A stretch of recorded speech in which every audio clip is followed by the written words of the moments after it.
She was 6 weeks pregnant, holding the positive test in one hand, her husband's phone in the other. The text message glowed on the screen. "Last night was amazing. Can't wait for Friday. Wear that black thing I bought you." But her husband had been working late last night in Jersey at a site inspection, or so he said. Becca scrolled up, months of messages, another woman, secret plans, a life she knew nothing about. Then she found the worst part. The other woman was pregnant too, 4 months along, living in an apartment her husband was paying for. Two women, two babies, one lying, cheating husband. But here's where it gets interesting. When the mistress attacked her at a spa, she had no idea who owned that spa. She had no idea about the security cameras. She had no idea that Becca's sister was a federal prosecutor who had been waiting for exactly this moment. Some traps are accidents. This one was perfectly planned. What happened next? A courtroom showdown. Hidden bank accounts in the Cayman Islands. $200,000 in fraud, and the most unexpected alliance you've ever heard of. This is the story of how a cheating husband tried to destroy two women and ended up creating an unstoppable team. Stay with me, because this gets so much better. The pregnancy test slipped from Rebecca Hartwell's fingers and clattered against the bathroom tile. Two pink lines, clear as day, unmistakable. She stared at the white plastic stick lying on the cool marble floor. 6 weeks, maybe 7. Her hand moved instinctively to her still flat stomach. "Oh my God," she whispered to the empty bathroom. Her phone sat on the counter next to the sink. She needed to call Graham, tell him. They'd been trying for 3 months. He'd be thrilled. They'd open champagne. Well, she wouldn't drink any, but they'd celebrate. Graham's phone buzzed on the counter. He'd left it behind again, always forgetting the thing. She smiled. Her absent-minded husband, who could negotiate million-dollar real estate deals, but couldn't remember his phone when he left for work. The screen lit up with a notification. From V. "Last night was amazing. Can't wait for Friday. Wear that black thing I bought you." Becca's vision blurred. The words swam. She blinked, read them again. Last night. Graham had worked late last night. A site inspection in Jersey. He'd come home at 11:30, smelling like concrete dust and coffee. She picked up his phone. Her hand shook.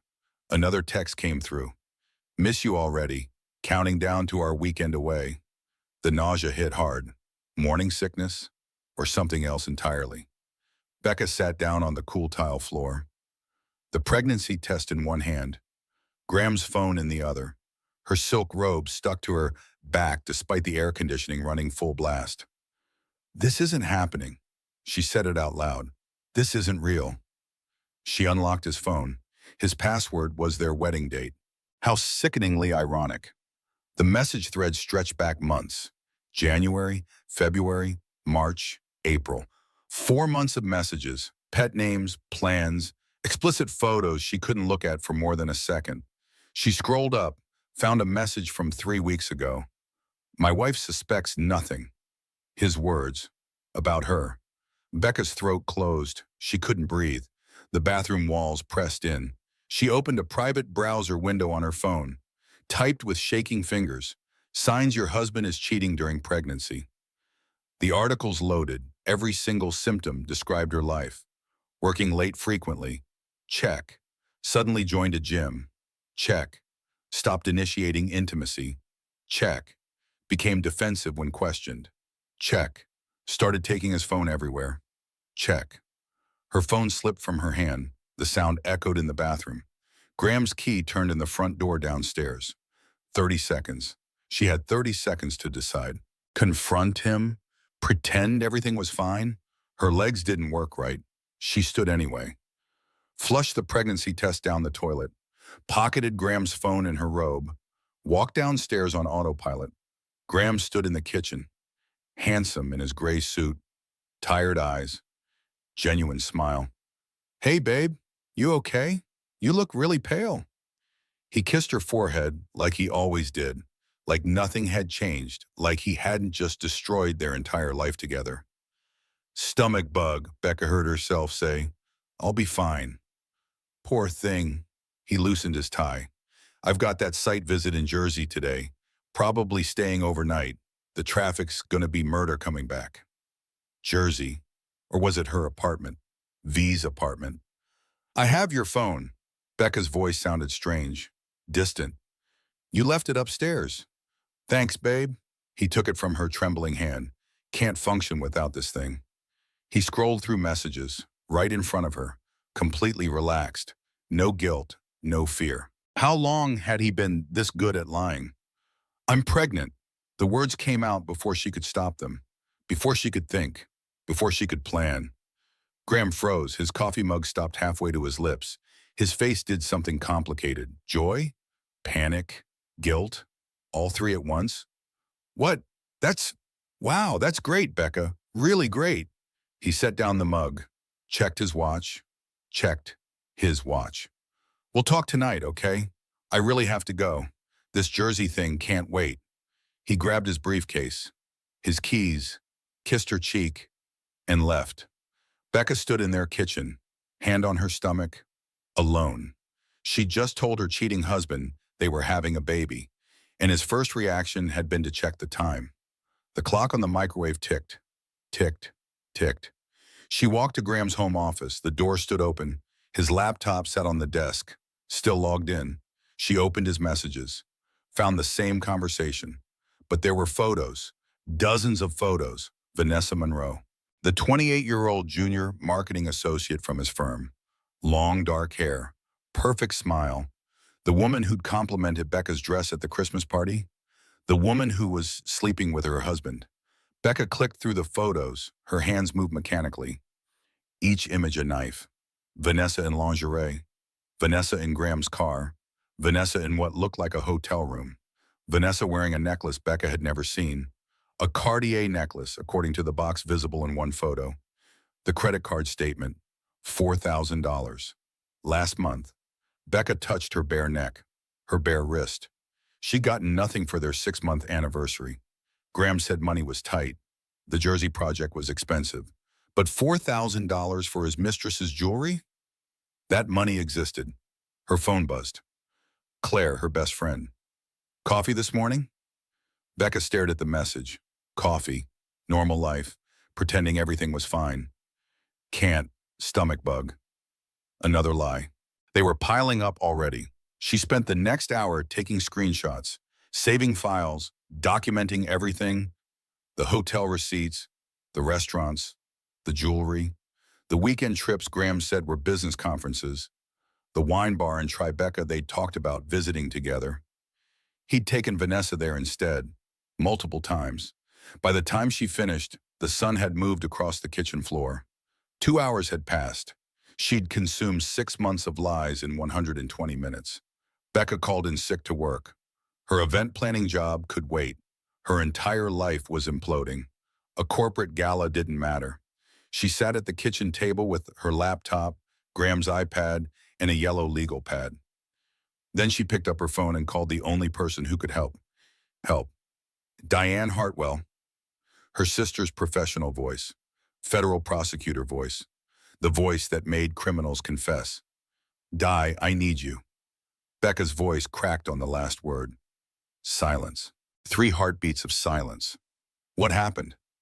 Diane's tone changed. Protective older sister now. Graham's cheating on me. I'm pregnant. He doesn't know I know about either thing. Well, he knows about the baby. I told him this morning, but he doesn't know I found out about the affair. The words tumbled out, jumbled, panicked. I'm in court in 20 minutes. Can this wait until... No, ito. More silence then. I'm on my way. Diane arrived 45 minutes later. She'd left court, left her case, driven across Manhattan in morning traffic. She came through the door with 2 large coffees and a yellow legal pad. She'd taken off her suit jacket in the car, pushed up her sleeves, war mode. Show me everything? Becca pulled up the screenshots, the credit card statements, the text messages, the photos. Diane's jaw got tighter with each new piece of evidence. Her knuckles went white around her coffee cup. He spent $4,000 at Cartier last month. Diane pointed at the screen. What did you get? Nothing. Becca touched her bare wrist. Our anniversary isn't until June. Motherfucker. Diane never cursed, ever. Not even when she'd broken her arm falling off a bike at age 10. Their mother used to joke that Diane would apologize to someone stabbing her, but now she cursed. "I'm not crazy, right?" Becca heard herself asking. "I kept thinking maybe I was being paranoid. He said I was hormonal when I asked about the late nights. He said I was imagining things when I mentioned the perfume smell on his jacket. Was I? Was this somehow my fault?" "Stop." Diane grabbed both her hands, held them tight. "Listen to me very carefully. This is textbook Darvo. Deny, an attack, reverse victim and offender. He made you question your own sanity so you'd stop questioning him. You're not crazy. You're not paranoid. You're not hormonal. You're seeing clearly for the first time in months. But how did I miss this? How did I not know? Because you loved him. You trusted him. That's not a character flaw, Becca. That's being a good wife. He's the one who broke the rules." They spent 2 hours cataloging everything. Diane made notes in her neat handwriting. Legal pad pages filled with evidence. Hotel rooms in Hoboken. Dinners at restaurants Becca had never been to. Jewelry she'd never received. Weekend trips she'd never taken. A separate credit card Becca hadn't known existed. "He's been planning this," Diane said. "Look at the timeline. He opened this card in January, right after New Year's. Right after you two decided to try for a baby." The doorbell rang. Claire stood in the hallway, still in her pediatric nurse scrubs from the night shift. She held a bag from their favorite bagel place. "I brought food. Your text worried me. Stomach bugs don't usually—" She stopped. Saw Diane. Saw Becca's face. Saw the evidence spread across the table. "Oh no. You knew." Becca heard her own voice, flat, cold. Claire's eyes filled with tears. "I saw them 3 weeks ago at that wine bar in Tribeca, the one we always said we'd try. They were— I didn't know how to tell you. I'm so sorry. I should have told you immediately. I just didn't know how." The betrayal stacked like bricks, one on top of another. Building a wall, her husband, her best friend. Who else knew? "I was going to tell you," Claire said. Her voice shook. "I swear, I was just trying to figure out the right way. I didn't want to blow up your life over one dinner. I thought maybe I was wrong, maybe it was innocent." With his hand on her thigh? Becca's memory supplied the detail before Claire could. "I'm so sorry." Diane's phone buzzed. She glanced at the screen, went very still. "Becca, Graham just applied for a $50,000 personal loan at 3 different banks." "What?" The room tilted. "Why would he need $50,000? He's moving money, getting ready for something."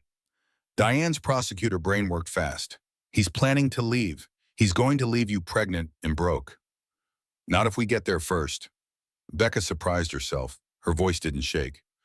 "What do we do?" "We build a case, document everything, transfer money to accounts he can't access, secure your position." Diane opened her laptop. "I know people, good people. We're going to protect you." Claire sat down. "What can I do?" "Call every mutual friend we have. Find out who else knew. I need to know how many people watched this happen." The bagels sat uneaten on the table. The coffee went cold. Diane made phone calls, called in favors.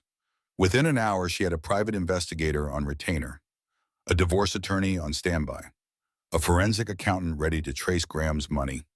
"Federal prosecutors don't mess around," Diane said, "and nobody hurts my little sister." The private investigator called back at 2 in the afternoon. Diane put it on speaker. "Your brother-in-law has been busy. That Vanessa chick? She's not just his mistress. She's pregnant too." The room spun. Becca gripped the edge of the table. "What?" All 3 women spoke at once. 4 months along, she's been posting about it on a private Instagram account. Baby daddy's unnamed, but the timeline matches your guy perfectly. And get this, she just signed a lease on a 2-bedroom condo in Hoboken. Guess who co-signed? Becca couldn't breathe. The air wouldn't come. Her lungs forgot how to work. 2 babies. He'd gotten his mistress pregnant while actively trying to get his wife pregnant. "There's more," the investigator said.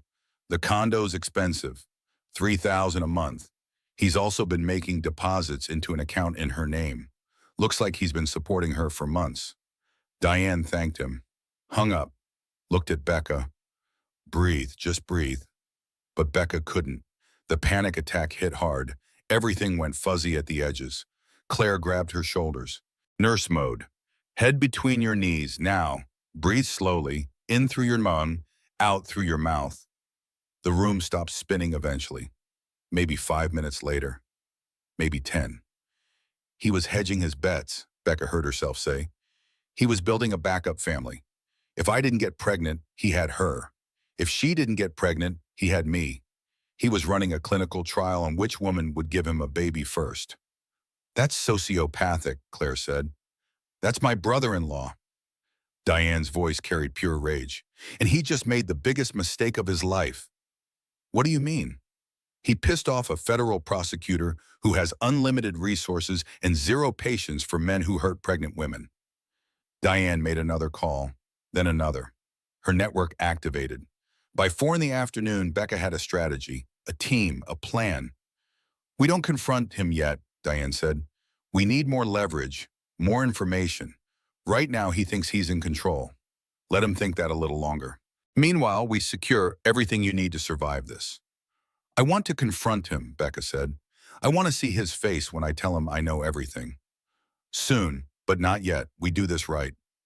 Becca sat in her car outside their apartment building at 6 that evening. She'd been circling the block for 20 minutes, unable to go inside, unable to face the apartment full of lies. She picked up her phone, locked it, unlocked it, locked it again. 3 times she did this. Lock, unlock, lock. Finally, she opened the group text with her old college roommates, women she'd been neglecting since the wedding, since Graham had slowly isolated her from everyone who knew her before him. Hey, strangers, life update. I'm pregnant. She typed, then deleted. Tried again. I'm pregnant, and my husband's mistress is also pregnant. So that's fun. Her finger hovered over send. She pressed it. The responses came fast. Shock, outrage, offers of wine and couches and revenge. Sam, her old roommate who'd never liked Graham, sent, Want me to post his number on Craigslist? I've gotten very creative with fake ads. Last guy who ghosted me got 47 calls about a free hot tub. Despite everything, Becca laughed. It hurt her chest, but she laughed. She walked into the apartment building, rode the elevator to the 8th floor, put her key in the lock. Graham sat on the couch, tie loosened, looking nervous. We need to talk about the baby. Yeah, we do. He actually looked relieved, like he'd been dreading this conversation. Look, the timing's not great with work. The Jersey project's underwater. Money's really tight right now. Maybe we should wait. Wait. Becca's voice stayed calm, eerily calm. I'm already pregnant, Graham. We can't wait. I mean, there are options. It's early. We could? No. His face hardened. The mask slipped. Becca, be reasonable. Think about our finances. Think about timing. Think about how far along is Vanessa? The color drained from his face. Complete, instant terror. What? How far along is Vanessa? Graham stood so fast the coffee table rocked. His water glass tipped over. Water spread across the wood surface. Neither of them moved to clean it. What are you talking about? Don't. Becca's voice cut like glass. Don't lie to me. Not anymore. How far along is she? I don't. That's not. You're. He ran both hands through his hair. The tell. He always did that when he lied to clients, when he couldn't close a deal, when he was cornered. 4 months, 2-bedroom condo in Hoboken. You co-signed the lease 3 weeks ago, $3,000 a month. While I was taking fertility vitamins you bought me. Each word landed like a stone. Heavy, solid, undeniable. Did you get her the same vitamins? Were you running some kind of experiment? Graham's phone rang. He looked at the screen. Vanessa. Becca watched him decline the call. It's not what you think. Then what is it, Graham? Please, explain it to me. I'm very interested in your version of events. He sat down, stood up again, paced to the window, paced back.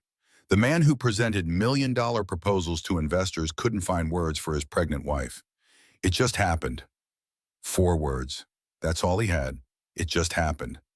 Which part just happened? The affair? The second pregnancy? The secret apartment? The $50,000 loans you're taking out behind my back? The Cartier necklace I never got? The wine bar in Tribeca we never went to? Which part just happened, Graham? His eyes narrowed. The fear transformed into anger. Classic, predictable. You went through my finances? You're having a baby with your coworker while married to me. Becca heard herself screaming, felt her throat go raw, felt something inside her break open. But sure, I'm the problem. I'm the one who violated your trust by checking our joint bank account. Graham's face transformed completely. The mask dropped. The caring husband disappeared. Someone else stood in front of her. Someone she'd never met before. You have no idea the pressure I'm under. That project in Jersey's hemorrhaging money. My mother expects grandkids. You've been obsessed with getting pregnant for months. The sex became a chore. Everything became about ovulation and timing, and so you got your mistress pregnant instead? How does that solve anything? Vanessa understands me. She doesn't nag about where I am, doesn't track my phone, doesn't make everything about her feelings. She's easy, uncomplicated. She just lets me be. Get out. This is my apartment too. I pay the... Get out. Becca's voice didn't sound like her own. It came from somewhere deep, somewhere primal, somewhere she'd never accessed before. I pay for this apartment. My name's on the lease. You don't get to kick me out. Fine, then I'll leave. But hear me clearly, Graham. I deserve better than this. I deserved honesty. I deserve respect. I deserved a husband who didn't get his 28-year-old coworker pregnant while trying for a baby with his wife. She grabbed her purse, her laptop, her phone. Graham stepped in front of the door. Where are you going? Somewhere you're not. Becca, wait. Let's talk about this like adults. You're upset. You're emotional. That's understandable. But we can work through this. Couples therapy. We can move. Something in her voice made him step aside. She walked past him, out the door, down the hall, into the elevator. Her hands shook so hard she couldn't press the button. A neighbor reached around her, pressed it for her, gave her a concerned look. You okay? No, but I will be. She ended up at Diane's apartment. Tom, Diane's husband, answered the door, still in his defense attorney suit. He took one look at Becca's face and pulled her inside. Di, he called. Emergency. Diane appeared from her home office, took in Becca's appearance, the shaking hands, the wild eyes. You confronted him. I confronted him. How'd it go? He blamed me, said I was obsessed with getting pregnant, said Vanessa was easy and uncomplicated, said I'd calm down eventually. Classic. Tom handed her a glass of water. They always say that, the cheaters, like emotions are irrational, like anger at betrayal is unreasonable. Becca's phone buzzed. Text from Graham. What the fuck did you do? Vanessa's been arrested? You've destroyed everything. She stared at the message, read it 3 times. What's he talking about? Becca looked at Diane. Vanessa's been arrested? Diane pulled out her phone, made a call. Hey, it's Hartwell. What happened? She listened. Her expression never changed. Professional prosecutor face. Thanks. She hung up, looked at Becca. Vanessa Monroe just got arrested for making terroristic threats. She sent you a text message about 2 hours ago from a burner phone, very detailed threats about what she'd do to you and your baby. I never got any threats. You did. Your phone's on my account, remember? I set up forwarding when you were worried about that stalker at work last year. Never turned it off. The message came through to my security system. Automatic flag. Automatic police report. You set her up. I protected you. There's a difference. Yes. Diane sat down next to her. Becca, that woman is dangerous. She sent 12 threatening messages in the last 3 days. All to your number. I just intercepted them. Show me. Diane pulled up the messages, each one worse than the last. You stupid bitch. He was mine first. Stay away from him or you'll regret it. I hope your baby dies. I know where you live. I know where you work. Watch your back. The messages went on. Graphic, Violent, explicit. Oh my God. She's unstable. Graham's been lying to her too. Telling her you trapped him. Telling her you're keeping him from his real family. He's been manipulating both of you. Becca looked at her phone. At Graham's text about Vanessa being arrested, she typed back, I destroyed everything? I wasn't the one who got my coworker pregnant while married. But go off. His response came immediately. She's scared, alone. You did this on purpose. She threatened to kill me and my baby, your baby. But sure, she's the victim here. We need to talk, in person. My lawyer will be in touch. She blocked his number. It felt like cutting off a limb. It felt like breathing for the first time in months. Both things were true. Tom ordered Chinese food. They ate in silence. Becca's fortune cookie said, change is coming, embrace it. She laughed until she cried. Or maybe she cried until she laughed. Hard to tell the difference anymore. You can stay here, Diane said, as long as you need. Thank you. That night, Becca lay in Diane's guest room. Hand on her stomach. Baby the size of a lemon, growing inside her, unaware that the world had just exploded. She remembered the moment she'd fallen in love with Graham. A coffee shop in Soho. He'd bumped into her, spilled her latte, bought her a new one, told a terrible joke, made her laugh. That was 3 years ago. Different lifetime, different people. Or maybe not. Maybe he'd always been this person. Maybe she'd just been too in love to see it. Her phone buzzed. Unknown number. You stupid bitch. He was mine first. Stay away from him or you'll regret it. She took a screenshot, sent it to Diane. Diane's response? That's threatening a pregnant woman. Criminal charge. She just gave us ammunition. Let her dig her own grave. Morning came too early. Becca woke to nausea, morning sickness, or stress, or both. She made it to the bathroom just in time. Diane appeared in the doorway with ginger tea and crackers. Welcome to pregnancy. This is awful. It gets better around week 14, or so they tell me. Diane sat on the bathroom floor next to her. Never been pregnant myself, too busy putting criminals in jail. Do you regret it, not having kids? Sometimes. Then I remember I can sleep whenever I want and drink wine and travel, so no, not really. Diane handed her the tea. Tom and I are happy. That's enough. Were you always sure about Tom? God, no, I was terrified. Marriage is scary. Trusting someone with your whole life, giving them the power to destroy you, that takes courage. Diane paused. But Tom's not Graham. Tom tells the truth even when it hurts, even when a lie would be easier. How do you know? How can you ever really know? You can't, not completely. That's the scary part. That's also the beautiful part. Faith.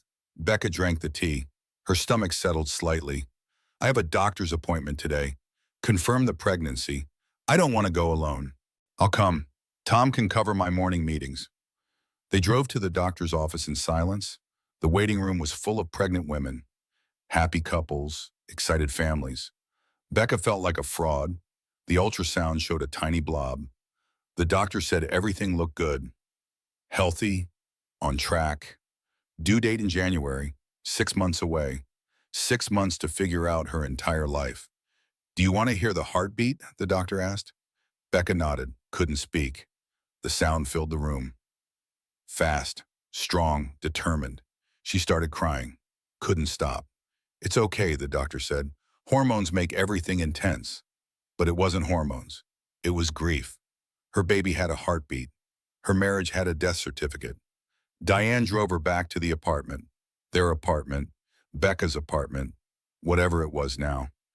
You sure you want to go back there? I need clothes. I need my things. I can't live out of an overnight bag forever. I'll come with you. Graham's car wasn't in the parking garage. Good, coward. The apartment looked the same. Felt different. Like a movie set. Fake. Hollow. Becca packed a suitcase, clothes, toiletries, her laptop, important documents, her mother's jewelry box, photos of her mother, dead 5 years now from breast cancer. She'd never meet her grandchild. What would Mom say? Becca asked the empty room. Diane stood in the doorway. She'd say a man who cheats on his pregnant wife isn't a man at all. She'd say you know what to do. I do know. That's the hard part. Knowing what to do and actually doing it are different things. Becca sat on the bed she'd shared with Graham, the bed where they'd tried to make this baby, the bed where he'd probably slept with Vanessa too. She stood up fast. I can't stay here, not ever, not even tonight. Then don't. We'll get movers. Pack everything. You never have to come back. Where will I go? Figure that out later. Right now, just leave. They loaded the car. Becca took one last look at the apartment, 6 months of marriage, condensed into 3 suitcases and 2 boxes. Not much to show for a lifetime commitment. Her phone rang. Unknown number. She almost didn't answer. Hello? Mrs. Hartwell, this is Detective Ryan O'Brien. I'm investigating the threats made against you. Do you have time to come to the station? Now? If possible, we have some questions, and we need you to give a statement. Diane grabbed the phone. This is Diane Hartwell. I'm her sister and her attorney. We'll be there in 20 minutes. The police station smelled like coffee and desperation. Detective O'Brien looked tired. Gray hair, kind eyes, wedding ring. Thank you for coming in. He pulled out a folder. We've arrested Vanessa Monroe for making terroristic threats. She posted bail an hour ago. We need you to give a statement about your relationship with her. I don't have a relationship with her. She's sleeping with my husband. Understood, but she seems to think you're the problem. She's been telling people you trapped your husband, that you got pregnant on purpose to keep him, that you're preventing him from being with his real family. His real family? Becca's voice rose. I'm his wife. I'm carrying his child. That's his real family. I'm just telling you what she's saying. O'Brien pulled out more papers. She's also been following you. We pulled her phone records. She's been outside your apartment building 17 times in the last 2 weeks. Outside your work 6 times. She knows your routine. Ice flooded Becca's veins. She's stalking me. That's our assessment. Combined with the threats, we believe she's dangerous, especially to you and your unborn child. Diane leaned forward. What can we do? File for a restraining order, emergency order. Judge can see you tomorrow morning. With the evidence we have, it'll be granted. Do it, Becca said. They spent 2 hours at the station, giving statements, signing papers, building a case. Detective O'Brien walked them out. Mrs. Hartwell, be careful. She's out on bail. She's angry. She's pregnant. That's a dangerous combination. I will. Diane's phone rang on the drive home. She answered on speaker. Di, it's Mitchell. Mitchell Price, the divorce attorney. I got the financial records. You need to see this. Send them over. Already did. Check your email. Diane pulled over, opened her email on her phone, clicked the attachment. Her face went white. Son of a bitch. What? Graham's been hiding money, not just the $50,000 in personal loans. He's got an account in the Cayman Islands, almost $200,000. What? Look, Diane showed her the screen. Bank statements, Graham's name. Account opened 6 months ago, right after their wedding. He'd been planning this from the beginning. That's fraud, Diane said. That's hiding assets. That's a federal crime. Can we use it? Oh, we're definitely using it, and I'm calling every contact I have at the IRS. Graham just became their new favorite target. 3 days later, Becca woke in Diane's guest room. Sun streamed through unfamiliar windows. She'd been having the same dream every night, walking down the aisle, marrying Graham. Except in the dream, everyone in the church was laughing. She never knew why. Now she knew. Her phone showed 8 missed calls from Graham, 12 texts. She'd blocked his number, but he was using different phones. Friends' phones, work phones, burner phones. We need to talk. You're being unreasonable. Think about the baby. My mother wants to meet with you. She deleted them all without reading past the preview text. Diane knocked on the door. You awake? Unfortunately. I have a proposition. Diane came in with coffee. Real coffee. The good stuff. I own a spa, Serenity Haven, you know it. The one downtown, the fancy one? That's the one. It's not just a spa. It's a legitimate business that covers overhead, while I prosecute criminals. Also gives me contacts. Everyone talks in spas, judges, politicians, defense attorneys. I hear things, okay? I want you to come in today. Full pregnancy spa package, prenatal massage, facial, the works. You need to decompress. This stress isn't good for the baby. Becca almost said no, then thought, why should I hide? I didn't do anything wrong. What time? Noon. I cleared the whole spa, just you. Total privacy. The spa smelled like eucalyptus and lavender. Soft music played, water fountains burbled. Everything designed for peace. Becca wore a plush robe, sat in the relaxation lounge, drank herbal tea. A woman approached. Dark hair, gentle smile, slight Russian accent. Miss Hartwell, I'm Marina. I'll be doing your prenatal massage today. We focus on safely relieving tension for expecting mothers. Nothing that could harm the baby. Thank you. The massage room was dimly lit, warm. Marina's hands were skilled, professional, kind. You're carrying a lot of tension in your shoulders, very common in first trimester. I'm stressed. I can tell. Try to breathe. Let it go. Whatever you're holding on to, just release it for the next hour. Becca tried to let her mind drift, tried to relax. She thought about her mother. What would she say about all this? Mom who'd stayed married to dad for 40 years. Mom who'd believed in commitment, in working through problems. But mom had also believed in respect, in honesty, in partnership. Baby girl, mom used to say, a man who cheats on his pregnant wife isn't a man at all. You know what to do. She did know. She'd always known. The hard part was accepting it. Marina finished the massage. Take your time getting up. Drink lots of water. Diane's waiting in the relaxation lounge when you're ready. Becca sat up slowly. The world tilted slightly. Pregnancy or emotional vertigo, both felt the same. She wrapped the robe tighter, opened the door, and walked straight into Vanessa Monroe.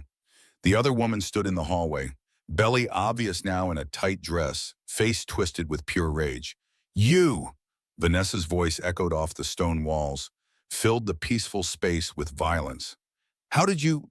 Becca backed into the massage room. He told me everything. How you trapped him, how you got pregnant on purpose, how you're trying to steal him from me. Vanessa advanced, each step deliberate, threatening. I'm carrying his first baby. His first, not yours, mine. Time slowed down. Becca saw Diane running from the office, saw Marina reaching for the phone. But Vanessa moved faster. She shoved Becca, hard, with both hands. Becca's hip hit the massage table. Pain exploded. She threw her hands out, caught herself, protected her stomach, protected the baby. You think you're so much better than me? You are pathetic. He doesn't love you. He never loved you. You're just the wife. I'm his future. I'm carrying his son. You're nothing but... Diane's hand locked around Vanessa's wrist. Federal Prosecutor grip. The grip that had cuffed mobsters and murderers. Touch my sister again. I fucking dare you. Vanessa tried to pull away. Couldn't. Diane's grip was iron. Let go of me. You can't... This is my spa.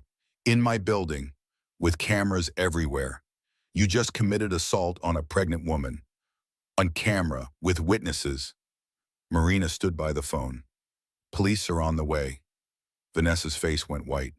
This is insane. I barely touched her. She's exaggerating. She's always exaggerating. Graham said she's dramatic about everything. Graham's not here, and that's assault, with potential harm to an unborn child. Sirens outside, getting closer. Detective O'Brien walked through the door 4 minutes later. 2 uniformed officers behind him. He looked at Vanessa, looked at Diane, looked at Becca, sitting on the floor holding her hip. Ms. Monroe, we meet again. This is entrapment. She planned this. She wanted me to come here. Diane handed O'Brien her card. Diane Hartwell, Assistant U.S. Attorney, Eastern District of New York. This woman just assaulted my pregnant sister.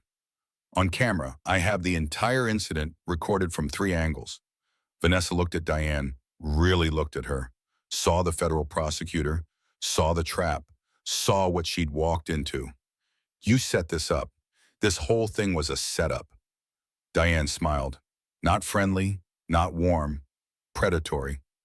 My spa, the one I own, the one located next to the federal courthouse, with surveillance cameras and priority police dispatch, that's where you chose to confront my sister, the federal prosecutor's sister.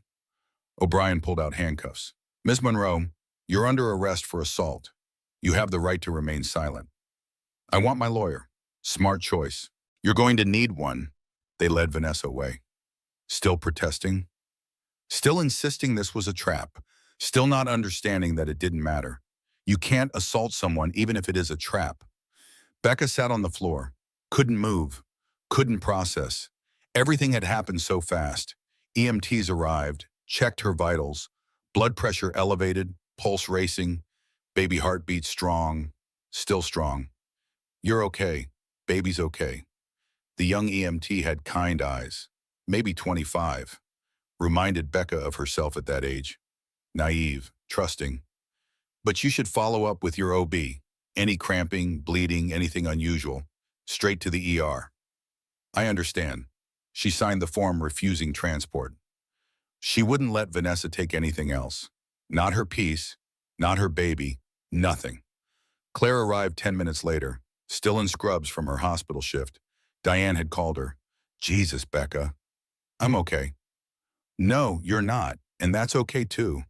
Claire pulled a chair close, sat down, took Becca's hand. You don't have to be strong right now. You don't have to be okay. You can fall apart. That's allowed. The permission broke something open. Becca started crying. Not pretty crying, the ugly kind, the kind that comes from deep inside, the kind that leaves you raw. She cried for her marriage, for the future she'd imagined, for the baby growing inside her who would never have married parents, for having to explain someday why mommy and daddy weren't together. The hardest part is admitting I knew, Becca said through tears. Some part of me knew all along. The late nights, the phone calls he'd take in another room, the way he stopped really seeing me. I knew, and I let myself not know. Because knowing meant facing this, meant losing everything. That's not weakness, Claire said. Her voice cracked. That's love. You loved him. That's not a character flaw. That's being human. He's the one who broke the rules. He's the one who failed. Diane came back with coffee and a manila folder. Professional mode now, sister mode, protector mode. Vanessa Monroe has been arrested and charged with assault on a pregnant woman. She posted bail within an hour. Graham paid it. I've already filed for an emergency restraining order. Hearings Monday morning. Judge Patricia Donovan is presiding. She had a similar case last year. She won't be sympathetic to women who attack pregnant women. Graham paid her bail? Of course he did. He's still playing both sides, still trying to keep everyone happy, still thinking he can manage this. Becca's phone buzzed. Text from Graham. What the fuck did you do? Vanessa's been arrested? You've destroyed everything. Everything. She stared at the message, read it 3 times, each word a fresh wound. She typed back, I destroyed everything. I wasn't the one who got my co-worker pregnant while married. But go off. His response came instantly. She's scared, alone, pregnant. You did this on purpose. You set her up. She assaulted me. Your pregnant wife, me, carrying your baby. But sure, she's the victim here. We need to talk, in person, now. My lawyer will be in touch. Don't contact me again. She blocked his new number. How many phones did he have? He'll just get another phone, Diane said, reading her mind. They always do. That's why we're getting the restraining order extended to him too. After Monday, he legally can't contact you. If he does, he goes to jail. Good. Becca meant it. Monday morning, Judge Patricia Donovan's courtroom. Becca wore a navy dress that showed her stomach. 6 months along now. Impossible to hide. Impossible to ignore. Vanessa sat with her lawyer, also pregnant, also obvious. 4 months. The judge's eyes flicked between them. Her expression hardened. Let me understand this correctly. Judge Donovan read the file. Ms. Monroe, you're engaged in a romantic relationship with Ms. Hartwell's husband. You're both pregnant by the same man, and you assaulted Ms. Hartwell at a spa? Vanessa's lawyer stood, young, nervous, court-appointed. Your Honor, my client denies the assault. This is a misunderstanding blown out of proportion by counselor. The judge's voice could freeze nitrogen. There's security footage from 3 angles. Police reports from 2 officers, medical documentation from EMTs, witness statements from 4 people. What part is misunderstood? My client barely touched. Your client shoved a pregnant woman into a massage table. That's assault. Next words out of your mouth better be good ones. Vanessa's lawyer sat down, looked at his notes, clearly had no good words. If I may, Your Honor, Graham's voice from the back of the courtroom. He stood, walked forward, handsome in his suit, confident, stupid. This is partially my fault. The stress I've caused both women. If I could just explain, sit down. Judge Donovan pointed at the gallery. Her face was stone. You're not a party to these proceedings. You're not a witness. You're not an attorney. You're nothing in this courtroom. And another word and I'll hold you in contempt. Do you understand? Graham sat, face red, humiliated. Good. Judge Donovan turned back to Vanessa. Ms. Monroe, pregnant or not, affair or not, you assaulted another pregnant woman. You sent threatening text messages. You showed up at her sister's business. You stalked her. Do you understand how serious this is? She provoked me. Did she shove you? No. Did she threaten you? No. Did she show up at your workplace? No. Did she stalk you? No. The judge signed papers. Each signature hard, definitive. Emergency restraining order granted. 500 feet minimum distance. No contact, no third-party contact. Any violation results in immediate arrest. Do you understand? Your Honor, that's not fair. How is she supposed to? The lawyer tried. Fair?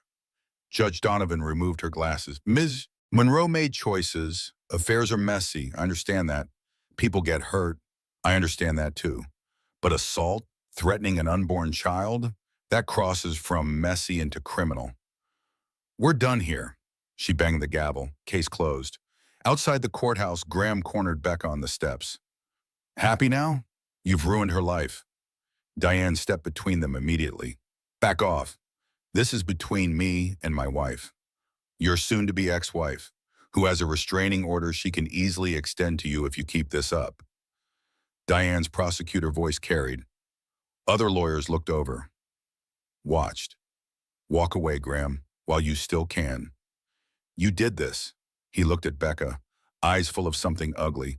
You planned this whole thing, the spa, the attack. You wanted her arrested. I wanted to be left alone. She chose to assault me. The baby might not even be mine. The words hung in the air. Vicious, designed to wound, designed to humiliate. What? Becca heard her own voice, distant, shocked. You've been pretty friendly with that contractor who did our kitchen. How do I know the baby's mine? The courthouse steps went silent. Everyone staring, everyone listening. Becca felt Claire and Diane tense beside her, felt them ready to attack, felt them ready to destroy him. But something shifted inside her. Something crystallized. She laughed, actually laughed.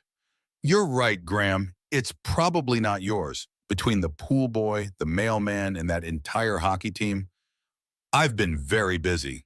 While you were screwing your coworker, I was running a one-woman brothel. Made good money too, probably more than your failing business. Graham's face flushed dark red. Becca, go away. Your mistress needs you. Oh wait, she can't come near me. 500 feet minimum. Guess you'll have to choose. Unless you want to conduct your relationship via walkie-talkie.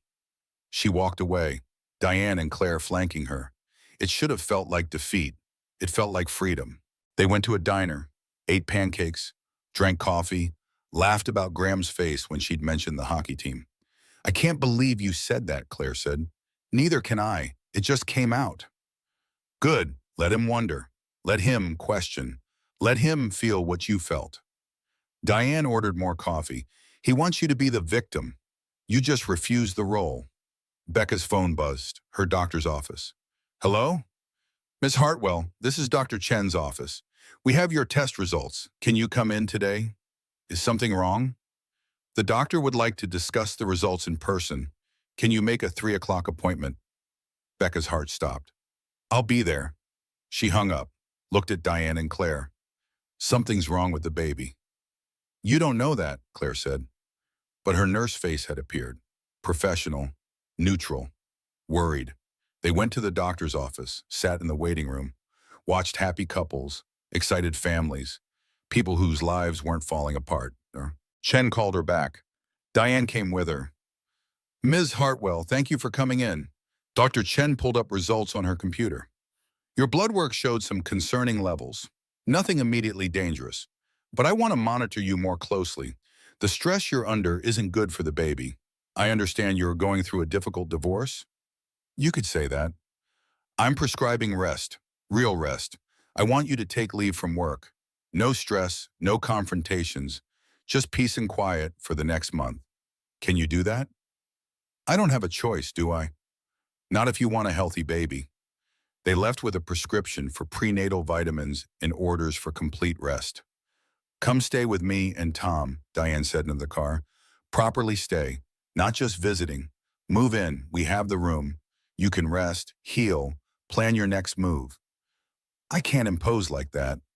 You're not imposing, you're family. That's what family does. So Becca moved into Diane's apartment. The guest room became her room. Her things mixed with theirs. A temporary home in the middle of chaos. That night, she sat in the new nursery corner Diane had set up. A rocking chair, a small bookshelf, a stuffed elephant from Tom. She put her hand on her stomach, felt the baby kick, strong, determined, alive. It's you and me, kid. We're going to be okay. The baby kicked again, like agreement, like a promise. 1 week later. Becca sat in Mitchell Price's office, the divorce attorney Diane had recommended. He specialized in high-net-worth divorces with infidelity. Mrs. Hartwell, let's talk assets. Becca pulled out the folder. Diane's investigation, 6 months of documentation, bank statements, property records, Graham's business filings, credit card statements, the Cayman Islands account information. Mitchell whistled low. This is very thorough. My sister's a federal prosecutor. She believes in evidence. Good genes. He flipped through pages, made notes. Your husband's in serious trouble financially. The Jersey project's underwater. He's personally liable for $3 million in loans. He's taken out additional loans against property you own jointly, without your knowledge or signature. Is that legal? No, it's fraud. With your permission, I'd like to file for immediate separation of assets. Freeze all joint accounts. Protect your share before he can hide more money or create more debit in your name. Do it. Do all of it. I'm also recommending we file for emergency spousal support. He created this situation. He needs to pay for you to live while the divorce processes. He'll fight it. Let him. We have documentation of his affair, his secret accounts, his fraud. Let him explain all that to a judge. Mitchell worked fast. Within 3 days, all joint accounts were frozen. Within a week, Graham received papers for emergency spousal support. $5,000 a month until the divorce finalized. Graham's lawyer called, then called again, then showed up at Diane's apartment. Tom answered the door. Can I help you? I need to speak with Rebecca Hartwell. It's urgent. She's not available. You can contact her through her attorney, Mitchell Price. This concerns her husband's business. It's about to collapse. She needs to know. Tom led him into the lobby. Diane came down, full prosecutor mode. What do you want, Stevens? Your sister's frozen accounts that Graham needs to make payroll. 37 people are about to lose their jobs. That's not Graham's fault. That's hers. Graham created this situation. Graham got his mistress pregnant. Graham committed fraud. Graham's failing business is Graham's problem. Those are real people with families, with mortgages, with kids. Then Graham should have thought about that before he spent $4,000 on jewelry for his mistress, before he co-signed a lease for her apartment, before he opened secret bank accounts. Diane's voice never rose, never wavered. My sister is pregnant, stressed, under doctor's orders for complete rest. Graham's business problems are not her concern. She's going to force him into bankruptcy. He forced himself into bankruptcy. She's just protecting what's hers. The lawyer left, looking defeated. That night, Becca sat in the nursery corner, the one she'd started decorating at Diane's apartment. Pale green walls, a crib they'd built together, a rocking chair that actually rocked properly, unlike the one from Graham's mother. She'd imagined doing this with Graham, building a nursery together, choosing colors, picking names, creating a family. Now she imagined doing it alone. Single mother, divorced at 32, starting over with a newborn.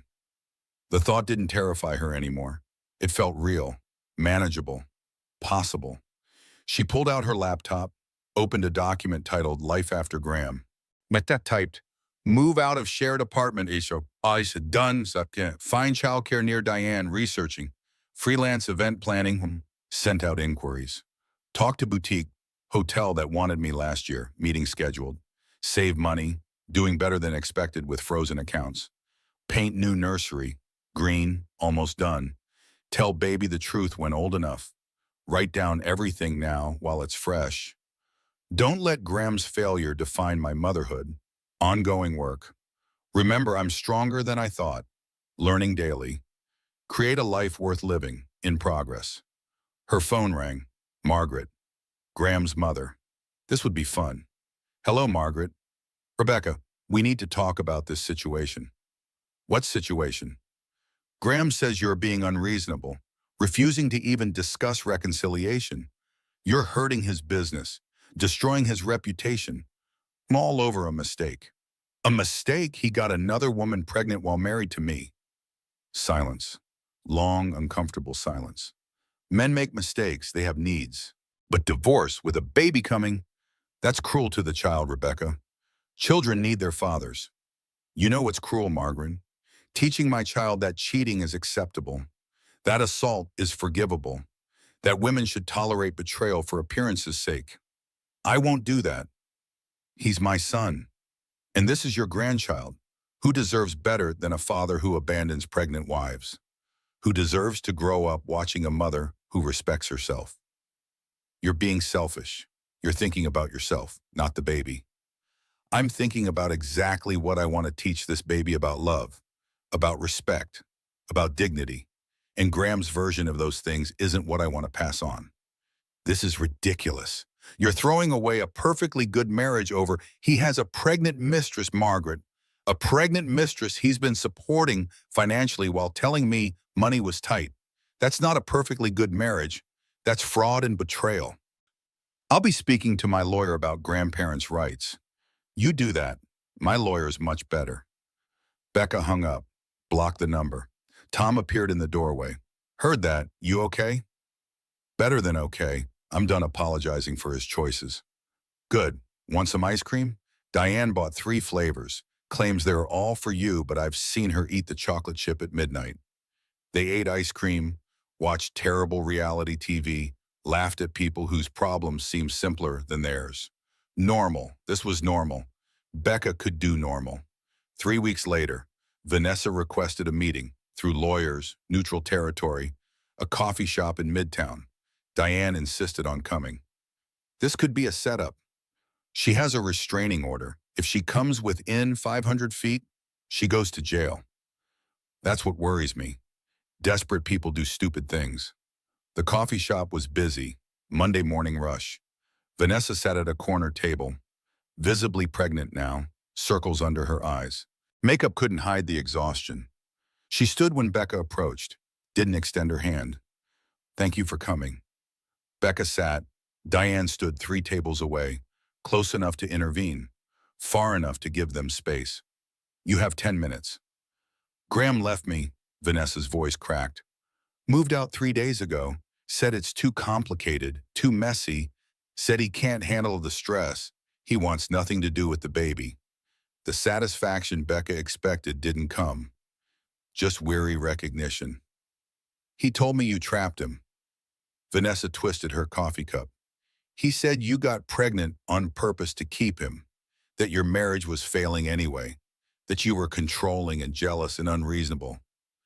Let me guess. He said I was emotionally unstable, That I made everything about me, that I didn't understand him?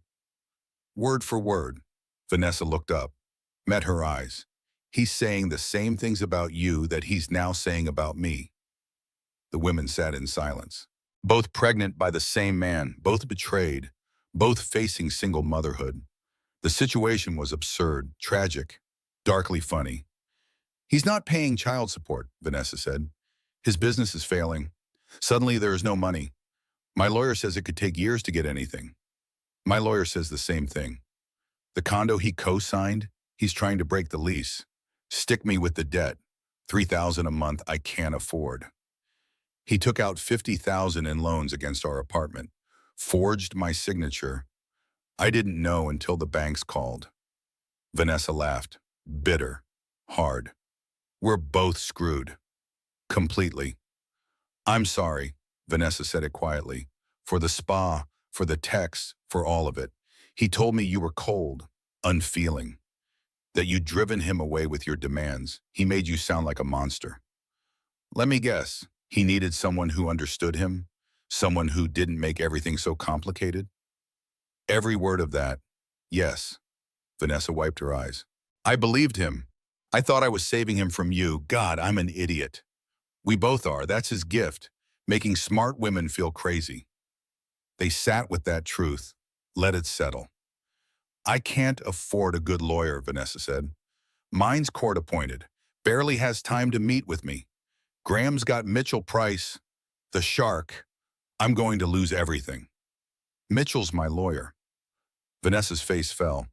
Of course he is. Of course you can afford the best. But my sister's a federal prosecutor. She might know someone who handles cases pro bono, someone who'd love to destroy a man screwing over two pregnant women simultaneously. Why would you help me? Because Graham's counting on us fighting each other. Staying divided, easier to manipulate separately, easier to hide money from both of us, easier to play victim. Becca finished her tea. But together we know everything, where the money is, where the lies are, all of it. Vanessa studied her. You're serious. Completely. He created this situation. Time for him to face it. There's something else. Vanessa pulled out her phone. He's not broke. Graham is hiding money. I found this by accident last month. Foreign account. Cayman Islands. Almost $200,000. She showed Becca the screenshot. Bank statement. Graham Hartwell. Account number. Balance. How did you get this? He left his laptop open at my place. After he told me money was tight and I needed to get it to help pay for the baby. I was angry. I looked. Vanessa met her eyes. This is fraud, right? Hiding assets during divorce? It's very illegal, especially in divorce proceedings. Good, because I saved everything. Screenshots, account numbers, passwords, all his accounts, every lie, everything. Diane appeared at their table. She'd been watching, listening. Now she pulled up a chair. Did she just say what I think she said? The ex-mistress just became our star witness. Becca felt pieces clicking together. Graham tried to play us against each other. He has no idea what he's actually created. Diane smiled. Not friendly, predatory. Vanessa Monroe, meet Mitchell Price, your new pro bono attorney. He's going to love this case. 2 months later, the divorce mediation room felt cold despite the summer heat outside. Gray walls, gray table, gray chairs, everything designed to be neutral. Graham sat on one side with his lawyer. Becca sat on the other with Mitchell. Diane observed from the corner. Vanessa's testimony already on file. The mediator read the charges. Mr. Hartwell, you're accused of hiding assets, committing fraud, forging your wife's signature on loan documents, supporting a mistress while claiming financial hardship. The evidence is substantial. Graham's lawyer shifted uncomfortably. My client disputes these allegations. Your client has a Cayman Islands bank account with $197,000 that was never disclosed. Want to dispute that? Silence. Your client forged his wife's signature on 3 separate loan documents. Want to dispute that? More silence. Your client spent over $40,000 on his mistress in 6 months while telling his wife they needed to cut expenses. Want to dispute that? Graham's lawyer closed his folder. Can we have a moment? They stepped outside. 15 minutes later, they returned. Graham looked smaller, defeated. My client is prepared to settle. Mitchell leaned forward. Terms? Split all marital assets 50-50. He keeps his business. She gets the apartment. He pays child support based on his actual income, not his claimed income. Medical expenses split. College fund established now. Not enough, Mitchell said. Your client committed fraud. Your client forged documents. Your client created massive financial harm. We want punitive damages. You have the Cayman Islands money. Liquidate it. 100,000 to my client as damages. The rest goes into a trust for the child, supervised by a third party. Not Graham. Graham exploded. That's my money. I earned that. You hid it during divorce proceedings. That's fraud. Be grateful we're not pursuing criminal charges. Diane spoke for the first time. Yet, the mediator looked at Graham. Sir, I strongly suggest you take this deal. The alternative is a judge who will not be sympathetic, especially given the circumstances. What circumstances? You got your mistress pregnant while married. You assaulted your wife verbally in a public courthouse. You committed financial fraud. You forged legal documents. Do you want to take that to trial? Because I promise you it won't go well. Graham's lawyer whispered in his ear. Long conversation. Finally, Graham nodded. Fine, we'll take the deal. Mitchell laid out papers. Sign here, and here, and here. Graham signed. Each signature looked painful. Congratulations, Mrs. Hartwell. You're officially divorced. Becca stood, walked out, didn't look back. Diane caught up with her in the hallway. How do you feel? Free, terrified, relieved, all of it at once. That's normal. That's healthy. You just ended a marriage. That's allowed to hurt even when it's the right choice. Claire met them outside, brought lunch, real food from their favorite deli. They ate in the park, watched people, normal people with normal problems. I start my new job next week, Becca said. Events director at the Gramercy Hotel. Full benefits, flexible hours. They know about the baby. That's amazing, Claire said. I'm terrified. Also normal. Diane stole a chip from Becca's plate. You're starting over. That's scary. That's also brave. I don't feel brave. Brave people never do. That's what makes them brave. That night, Becca sat in her new apartment. One bedroom, small, hers, completely hers. The nursery corner had green walls. A crib from Target, not some fancy designer place. A rocking chair from a garage sale that Tom had refinished. Books from the library sale. It wasn't the nursery she'd imagined. It was better, because it was real. Her phone buzzed, a text from Vanessa. Had my son yesterday. 8 pounds, 6 ounces, James Graham Monroe. Look what we made with the world's worst man. Still somehow perfect. A photo attached. Tiny baby. Dark hair. Perfect. Becca typed back. He's beautiful. Congratulations. Thank you for everything. I know we're not friends, but I'm grateful. We're something, not sure what, but something. They weren't friends, not exactly, but they texted occasionally, compared notes on Graham's minimal child support payments, complained about his complete lack of involvement, co-parents of siblings who'd have a very strange story to tell someday. Your half-brother's mom and I became allies after your dad tried to screw us both over. Wasn't normal, but normal was overrated. 2 weeks later, Becca went into labor at 3 in the morning, called Diane, called Claire, called an Uber. Labor lasted 14 hours, long, hard, worth it. Eleanor May Hartwell entered the world at 5:17 in the evening, 7 pounds, 3 ounces. Perfect, healthy, hers. She's beautiful, Diane said, crying. Tough federal prosecutor crying over her niece. She looks like Mom, Becca said, around the eyes. She does. Mom would be so proud of you. Tom brought balloons and terrible coffee and terrible jokes. Claire brought professional nurse skills and genuine love. They stayed until visiting hours ended. Then it was just Becca and Eleanor, alone together. Hi, baby girl, I'm your mom. We're going to figure this out together. I don't have all the answers, but I promise you this. You'll never doubt that you're loved. You'll never doubt your worth. And you'll never watch me accept less than I deserve. Eleanor yawned, unimpressed with philosophy. Fair enough. You're 2 hours old. We'll work up to the deep stuff. Graham came to the hospital the next day. Diane intercepted him in the lobby. You can see your daughter, 30 minutes, supervised, then you leave. She's my daughter. I have rights. You have the rights the court gave you, which is supervised visits until you complete parenting classes and anger management. Don't test me, Graham. He saw Eleanor through the nursery window. Didn't ask to hold her. Didn't cry. Didn't show emotion. She looks like my mother, he said. She looks like my mother, Becca corrected. Your mother who you haven't spoken to in weeks. The one who threatened to sue for grandparents' rights. That was a misunderstanding. Everything's a misunderstanding with you. He left after 15 minutes. Said he had a meeting. Couldn't stay longer. Becca held Eleanor, breathed in new baby smell, felt complete. 6 months later, Eleanor was 3 months old. Perfect, healthy, screaming at 2 in the morning like a champion athlete training for the Olympics.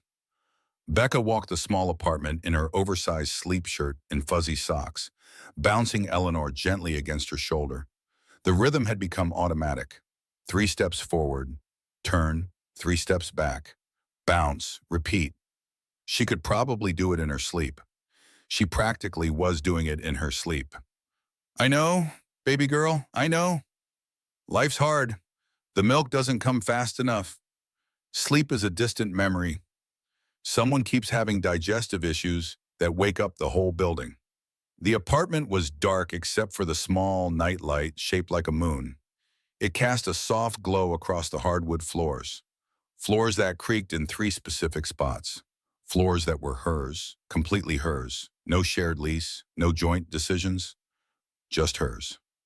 Eleanor's screaming subsided to whimpers, then angry grunts, then soft breathing punctuated by tiny hiccups. Becca looked at her daughter in the dim light from the hallway. Graham's eyes, deep brown with flecks of gold. Her own nose, small and slightly upturned. Her mother's chin, strong, determined, a whole person who existed because of betrayal and lies and somehow was the absolute best thing that had ever happened. Your daddy's an idiot, Becca whispered into Eleanor's soft hair. But you're magnificent, absolutely magnificent. You're also very loud at 2 in the morning, but we'll work on that. She walked to the nursery corner. Not a separate room. The apartment was too small for that, but a corner she'd created with careful planning.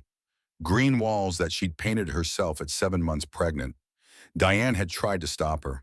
Claire had given her a lecture about fumes in pregnancy, but Becca had needed to do something, to create something, to prove she could build a nursery alone. The crib was from Target, not the fancy designer place Graham's mother had insisted they register at. Just Target. Simple white wood that Eleanor would outgrow in 2 years. But it was sturdy, safe, bought with her own money from her new job. The rocking chair sat in the corner. Tom had found it at a garage sale, refinished it himself, painted it soft gray, added cushions that Diane had made. Well, Diane had bought fabric and paid someone to make them.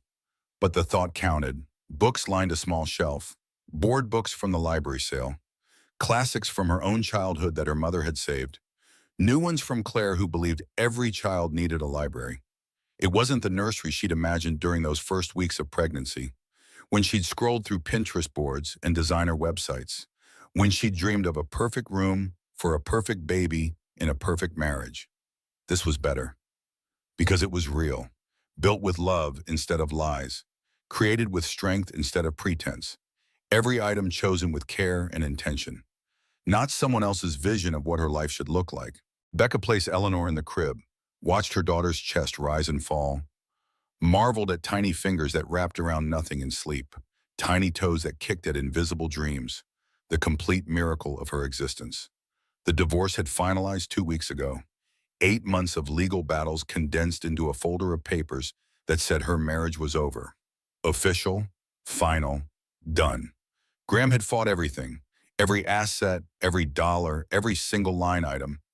He'd claimed poverty while driving a new leased BMW, claimed the Cayman account was for legitimate business expenses he'd forgotten to mention, claimed he'd been planning to declare it on his taxes, just hadn't gotten around to it yet. Judge Patricia Donovan hadn't bought any of it. She'd seen too many cases like this. Too many men who cried poverty while hiding money. Too many women left struggling while their exes lived comfortably. Mr. Hartwell, the judge had said during the final hearing, your financial statements don't match your lifestyle. Your claims don't match the evidence. Your story doesn't match reality. I'm ruling in favor of Mrs. Hartwell on all contested items. Graham's face had gone purple. This is ridiculous. She's taking everything. She's taking what's legally hers, what you tried to hide, what you attempted to steal through fraud. Be grateful I'm not holding you in contempt for wasting this court's time. The IRS had gotten involved once Diane's contacts started asking questions. Federal prosecutors had friends everywhere, including the tax fraud division. Graham currently faced multiple investigations, fraud charges, tax evasion, and child support orders for 2 children he'd spent months trying to deny, avoid, and abandon. His business had actually failed now, not the pretend failing he'd claimed for months. Real failing, bankruptcy filing, creditors calling. The whole catastrophic collapse. Karma, Becca had learned, wore expensive federal prosecutor suits and worked tireless hours. She returned to her own bedroom, small, simple, a full-size bed because a queen wouldn't fit, a dresser from IKEA that she'd assembled herself. Incorrectly at first, then correctly after Tom came over and helped her start over. Pictures on the wall, her mother, Diane and Tom on their wedding day, Claire from their college graduation, Eleanor's first photo from the hospital, new memories replacing old ones. No pictures of Graham. She'd thrown those away during a particularly cathartic afternoon when Eleanor was 2 weeks old and sleeping for once. Diane had brought wine.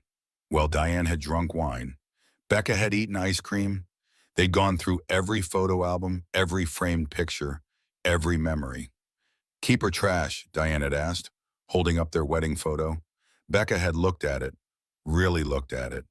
2 people smiling at the camera. She barely recognized herself. That woman who'd believed in forever, who'd thought love conquered everything, who'd been so naive. Trash. You sure you might want it someday? For Eleanor.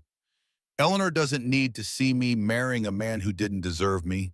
She needs to see me strong, moving forward, building something real. So they'd trashed them all. Well, saved a few in a box in the back of the closet, just in case, but removed them from daily view, from constant reminder, from the weight of what had been. Becca climbed back into bed, checked her phone, 2:37 in the morning. Eleanor would wake again at 5 for her next feeding, then 7, then 9. The schedule of new motherhood that left no time for anything else. But somehow she'd managed. Returned to work part-time at 8 weeks, full-time at 12 weeks. The Gramercy Hotel had been understanding. More than understanding. They'd been supportive in ways her old job never was. Her boss, Catherine, was a mother of 3. She understood. Do what you need to do. Take the baby to work if you need to. Pump in my office. Leave early for doctor appointments. We'll make it work. And they had made it work. Becca coordinated events from home when possible. Came in for important meetings. Brought Eleanor to the office twice when daycare was closed. Catherine had held her during a conference call, bounced her during a crisis with a catering company. This is what women do, Catherine had said. We make it work. We support each other. We refuse to choose between career and family because that's a false choice designed to keep us small. Becca had cried in the bathroom after that conversation. Hormones, exhaustion, gratitude, all of it mixed together. Her alarm went off at 5:30. Eleanor's cry followed 30 seconds later, like she had an internal alarm synchronized with modern technology. Becca got up, changed Eleanor's diaper while singing off-key, fed her while watching the sun start to rise through the window, burped her while walking the apartment's creaky floors, put her back down while praying she'd sleep another hour.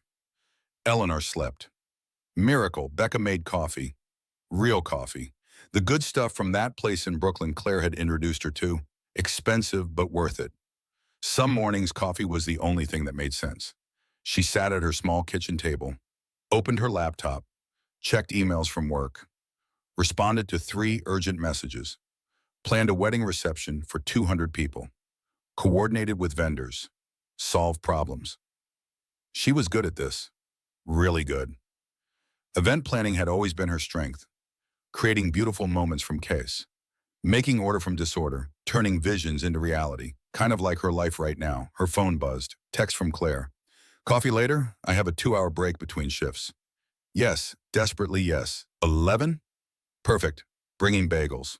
Claire arrived at exactly 11 with bagels, cream cheese, and the kind of friendship that didn't require explanation. She held Eleanor while Becca ate actual food with both hands. You look tired, Claire said. I look like a new mom who was up 6 times last night. Eleanor's going through a growth spurt. Everything makes her angry. The bottle's too slow, too fast, too warm, too cold. She's very particular for someone who can't talk yet. She's expressing her needs clearly. That's healthy. She's expressing them at 2 a.m. That's exhausting. Claire laughed, bounced Eleanor, who was wide awake and fascinated by Claire's long dark hair. How are you really, though? Beyond the exhaustion? Becca thought about it, really thought about it while chewing her bagel. You know what's weird? I thought my life was over. That morning, standing in that bathroom with the pregnancy test and Graham's phone, reading those messages, I genuinely thought everything was falling apart, that I'd lost everything. It was falling apart, but it was falling into place too. Just not the place I expected, not the place I'd planned. Becca took Eleanor back, breathed in that new baby smell that everyone talked about. I would have stayed if I hadn't found those messages. I would have overlooked so much, made excuses, convinced myself I was being too demanding, too sensitive, too much. You weren't any of those things. I know that now, but then I believed in him when he said I was hormonal, paranoid, making problems where none existed. I believed him because I wanted to believe him, because believing him was easier than facing the truth. Claire ate her bagel, let the silence sit comfortably between them. And now, she finally asked, now I know what enough actually looks like. It's not a man who makes me question my sanity. It's not walking on eggshells wondering if today's the day he gets angry about something I can't predict. It's not this. She gestured around her small apartment, her second-hand furniture, her carefully budgeted life. This is hard, really hard. Single parenting is no joke, but it's honest. And honest is better than comfortable lies. When did you get so wise? About 3 a.m. yesterday morning, during feeding number 4. I apparently have deep revelations at strange hours now. Last week I solved a major work problem at 4:30 a.m. while Eleanor was cluster feeding. They drank coffee, talked about Claire's latest dating disaster, laughed about the doctor who'd asked her out by saying, I have excellent health insurance, complained about the price of daycare, made plans to take Eleanor to the park when the weather cooled down. Normal. This was normal.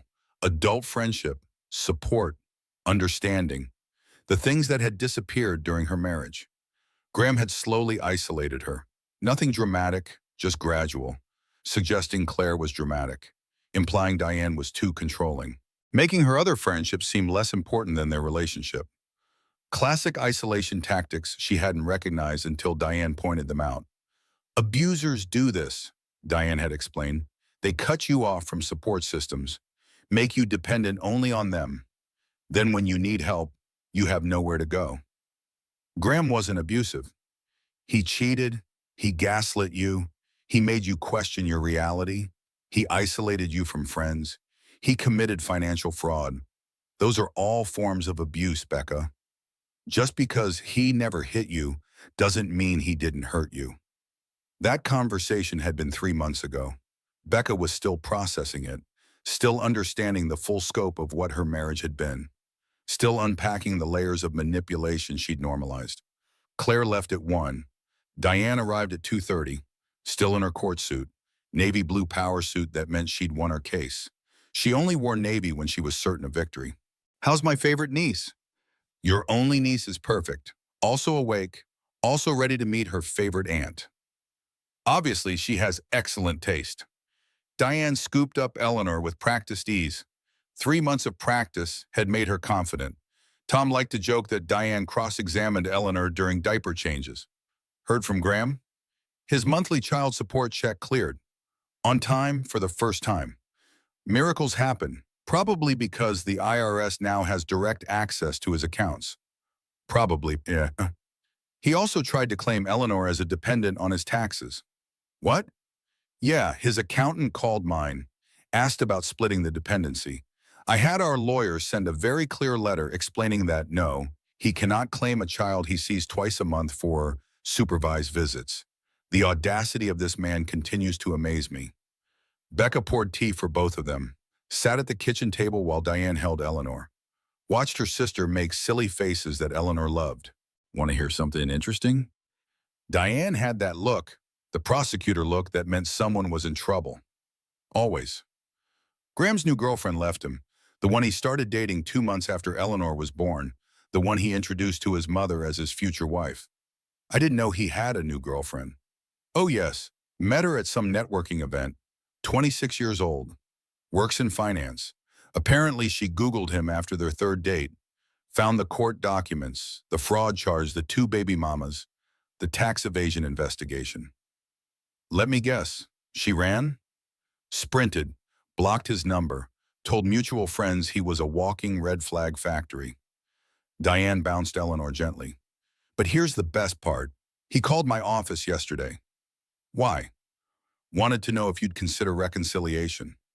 Becca choked on her tea, actually choked, coughed for 30 seconds while Diane patted her back. Are you serious? Completely serious. He left a message with my assistant, said he's grown, changed, been to therapy, learned from his mistakes, wants to be a family. With me, the wife he cheated on, the marriage he destroyed, that's the one. Apparently being single and facing criminal charges has given him perspective. What did you say?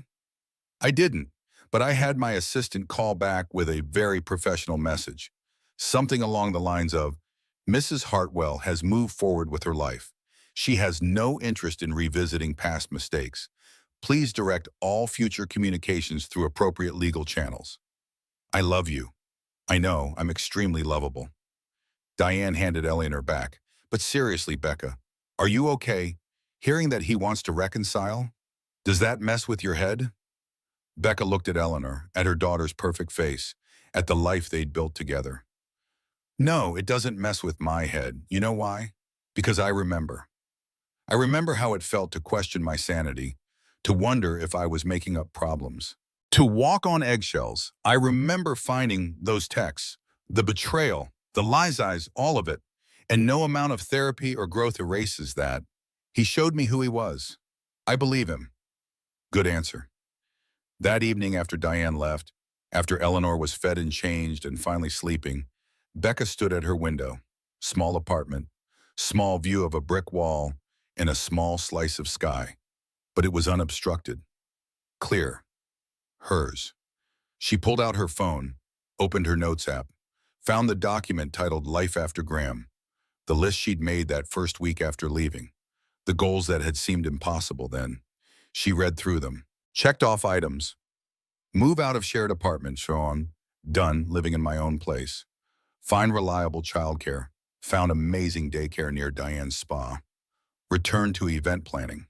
Now full-time events director at Gramercy. Save money. Emergency fund growing. Retirement account started. Paint nursery. Green walls exactly as I wanted. Write down truth for Eleanor. Journal almost full. Don't let his failure define my motherhood. Learning daily.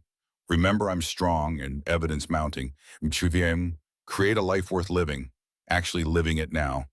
Build support system. Diane, Claire, Tom, work friends. Establish boundaries with Graham. Legal and enforced. Learn to trust my instincts. They were right all along. She added new lines. Remember, the prison door was unlocked all along. I was my own warden. Never again. Teach Eleanor. Your worth comes from within, not from who chooses you. Show Eleanor what healthy love looks like, even if I have to find it again someday. Prove to Eleanor women can rebuild. can start over, can thrive after devastation. Eleanor stirred in her crib, made that little sound, the one that meant she'd wake in 5 minutes. Like clockwork, Becca went to her daughter, picked her up before she could fully wake, sat in the rocking chair that creaked in a specific rhythm. "Here's what I learned, baby girl," she whispered. "Your worth isn't determined by who loves you or who doesn't. Your value isn't in being chosen by someone else. It's in knowing yourself well enough to choose yourself, to choose what you deserve, to choose truth over comfort every single time." Eleanor yawned, stretched, made a sound that might have been agreement or might have been gas. "Also, your Aunt Diane is terrifying and I love her for it. Your Uncle Tom tells terrible dad jokes and we tolerate him anyway. Your Auntie Claire will teach you that speaking up is powerful. These are your people, your tribe, your family." She rocked slowly. Eleanor's breathing evened out, sleep coming again, the brief wake that sometimes happened between sleep cycles. "Your father is complicated. He made choices that hurt people. He'll be part of your life because that's important. You deserve to know him, to make your own decisions about him when you're old enough." Eleanor's eyes opened briefly, looked at her, then closed again. "But you need to know this. His choices don't define you. His mistakes don't limit you. His failures don't predict yours. You're your own person, with your own future, your own choices to make." Becca's phone buzzed quietly. Text from Vanessa. They texted occasionally now. Strange friendship born from shared experience. James smiled today, real smile. Not gas, first time, I cried for 10 minutes. Becca typed back with one hand. Eleanor smiled last week, complete game changer. Changes everything. Graham texted today. Wanted to know if James could be in his family Christmas card. With his new girlfriend, well, ex-girlfriend, now apparently. What did you say? I said James and I are our own family. He can make his own card with whoever he wants. We're not props for his redemption narrative. Good answer. Eleanor and I are our own family too. We're doing okay. The two of us. We're doing okay too. Better than okay, actually. They weren't friends exactly. They weren't sisters. They were something else entirely. Two women connected forever by a man who'd hurt them both. Two mothers raising half-siblings who'd have the strangest origin story. Did Graham really ask you about reconciliation? Vanessa texted. Apparently, through Diane's office. He asked me too, last week. Said we could all be a family. One big happy family. What did you say? I laughed, then I hung up. Then I blocked his new number. He has multiple numbers now? At least 4 that I know of. He keeps buying burner phones. That's not concerning at all. Right? Totally normal behavior from a totally normal person. They texted for a few more minutes, comparing notes on Graham's minimal involvement, his sporadic payments, his complete lack of understanding about what babies actually need. He brought James a toy helicopter last visit, Vanessa wrote. James is 3 months old. Eleanor got a stuffed animal that plays loud music at 8 p.m., right before bedtime. Does he not understand babies? I don't think he understands anything. Becca looked at Eleanor, sleeping peacefully now, unaware that her father was a disaster, unaware that her mother was texting with her father's other baby mama, unaware that family could be complicated and strange and still full of love. She put Eleanor back in the crib, covered her with the soft blanket, the one Diane had knitted, badly, with more love than skill. It was lumpy and uneven and absolutely perfect. Becca pulled out her journal, the one she kept for Eleanor. So someday her daughter would understand, would know the whole truth, would see how they'd survived and thrived. She wrote, Dear Eleanor, 3 months old today. Time is strange with a baby. Days feel endless. Weeks fly by. Somehow you're already so big. Today Claire brought bagels. Diane brought gossip about your father. You drooled on both of them. They didn't mind. Your father wanted to reconcile. Can you imagine? The man who destroyed our family now wants to rebuild it. As if trust works that way. As if betrayal can be undone with therapy and good intentions. I said no. Not because I'm bitter. Not because I can't forgive. But because I remember who I was with him, small, questioning, uncertain. always wondering if I was asking too much by expecting basic honesty. I won't go back to being that woman. Not for him, not for anyone. You might think that's sad someday, that I gave up on your father, that I didn't try hard enough to keep your family together. But here's the truth. I tried harder than anyone should have to try. I forgave things that shouldn't be forgiven.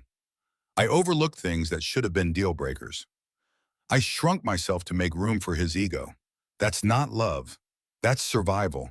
And I was tired of just surviving. Now I'm living. We're living. Building something real from something broken. Your father might get his act together someday. He might become the father you deserve. I hope he does. You deserve that. But I won't put my life on hold waiting for him to change. I won't teach you that women wait for men to decide we're worth treating well. I'll teach you that we decide. We choose. We build the lives we want. And if someone doesn't treat us well, we leave. We rebuild. We thrive anyway. That's the lesson. That's what I want you to know. You are 3 months old. You sleep and eat and poop and smile occasionally. You have no idea what I'm writing, but someday you will.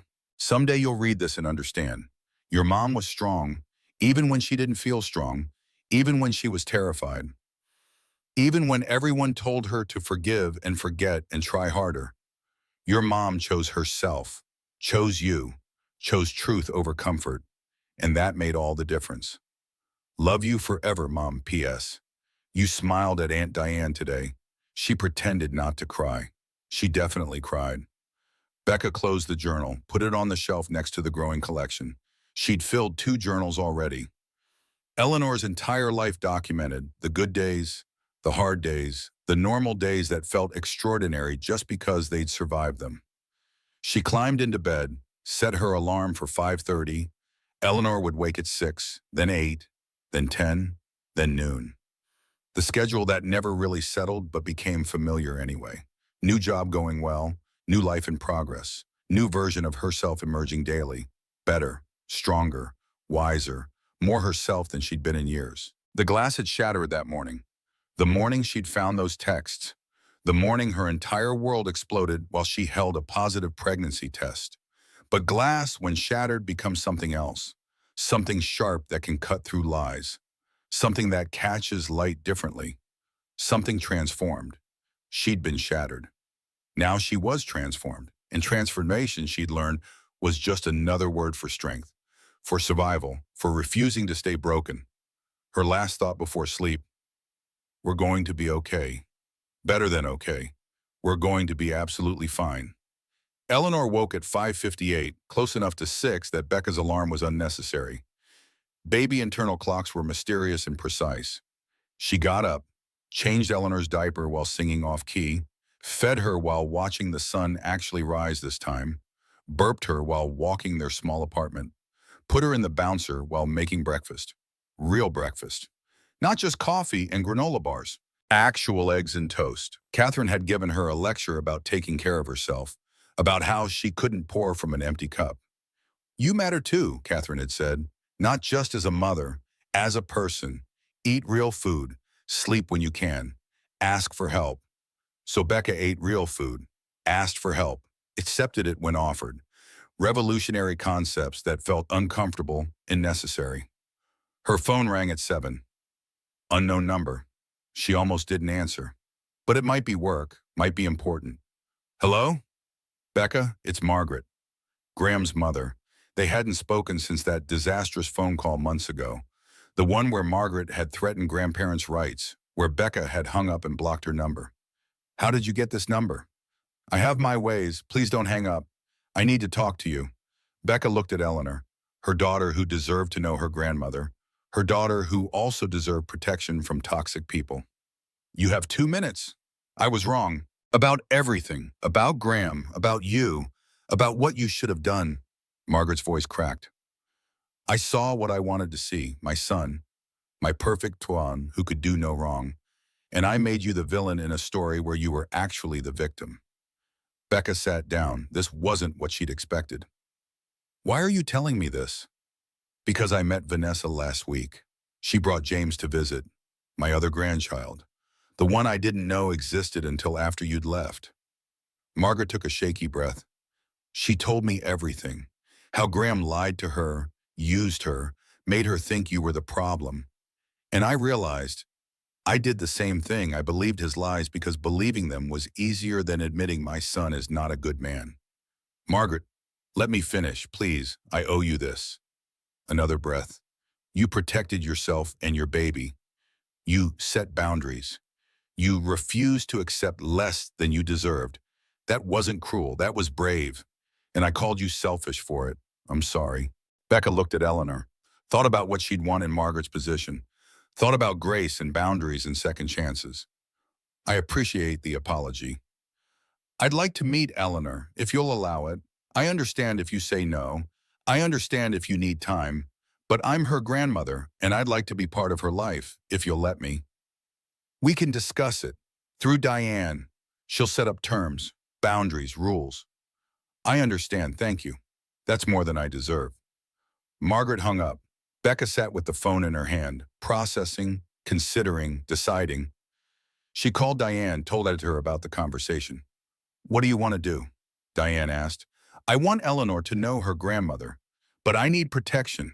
I need boundaries. I need to know she won't undermine me or make excuses for Graham or teach Eleanor that forgiveness means accepting betrayal.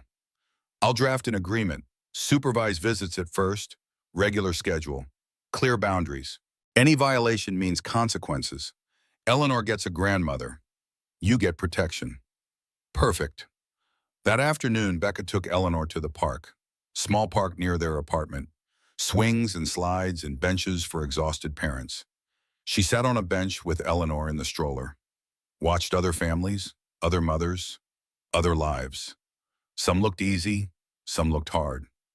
All looked real. A woman sat down next to her, maybe 40. 2 kids on the playground, wedding ring, tired eyes. How old? She asked, nodding at Eleanor. 3 months. Beautiful. Mine are 7 and 5. It gets easier, then harder, then easier again. That's not encouraging. The woman laughed. Motherhood's not about easy. It's about showing up, being present, doing your best even when your best feels inadequate. You're here, that's what matters. I'm a single mom. Her father is not involved. My ex-husband lives 3 blocks away and sees the kids every other weekend. Sometimes involvement isn't what matters. Sometimes absence is a gift. How long have you been divorced? 3 years. Best decision I ever made. Hardest too, but necessary. The woman stood. You'll be fine. You're already doing it. She walked away, back to her kids, her life, her hard-won peace. Becca looked at Eleanor. Did you hear that? We're already doing it. Eleanor made a sound. Might have been agreement. Might have been probably gas. They stayed at the park for an hour, soaking in sunshine, watching clouds, being present, being a baby, being okay. The walk home took 20 minutes. Eleanor fell asleep in the stroller. The rhythm of walking always knocked her out. Becca carried the stroller up the stairs to their second-floor apartment, put Eleanor in the crib without waking her. Miracle. She sat at her laptop and checked work emails, planned an engagement party for 60 people, coordinated with florists, solved vendor conflicts. She was good at this. Creating beauty from chaos, making order from disorder, building something meaningful from scattered pieces. Kind of like her entire life. That night after Eleanor's 8 p.m. feeding, after the bedtime routine, after the monitor was on and the apartment was quiet, Becca stood at her window. The sun had set. The city lights glowed. People lived their lives in all those windows, their own stories, their own struggles, their own victories. She pulled out her phone, opened her notes, read her goals again. Everything checked off, everything accomplished, everything she'd thought was impossible 6 months ago. She added one final line. Forgive myself for staying as long as I did. Celebrate myself for leaving when I did. Thank myself for surviving what I've survived. Eleanor cried at 9:30. Brief wake, quick diaper change. Back to sleep. Becca climbed into bed. Her small bed in her small room in her small apartment that was actually huge with possibility. Tomorrow she'd coordinate a wedding, come home to Eleanor, Have dinner with Diane and Tom. Live her life. The life she'd built, the life she'd chosen, the life that was hers. Not perfect, not easy, but honest, real, worth living. Her last thought before sleep: the glass shattered. But I didn't. I transformed. And that's enough. More than enough. It's everything. So there you have it. Becca rebuilt her entire life. Eleanor has a mother who chose strength over comfort. And Graham? Well, karma caught up with him in ways he never imagined. But here's my question for you. Have you ever had to choose between what was comfortable and what was right? Have you ever had to rebuild after everything fell apart? Drop a comment below. I read every single one. Your story matters. And listen, if this story resonated with you, do me a favor. Hit that like button. It tells me you want more real stories about real people facing impossible situations and coming out stronger. Share this with someone who needs to hear it. That friend going through a divorce, that sister questioning her relationship, that coworker who needs a reminder that starting over is possible. They need this story. You know who they are. And if you're not subscribed yet, what are you waiting for? Click that subscribe button. Turn on notifications. Because I share stories like this every single week. Stories about strength, survival, transformation, real people facing real problems and finding real solutions. You deserve stories that respect your intelligence, that honor your experiences, that remind you that you're stronger than you think. So like, comment, share, and subscribe. Let's build a community of people who refuse to settle, who choose themselves, who know their worth. I'll see you in the next story. Until then, remember, the prison door was unlocked all along. You just have to walk through. Take care of yourself. You're worth it.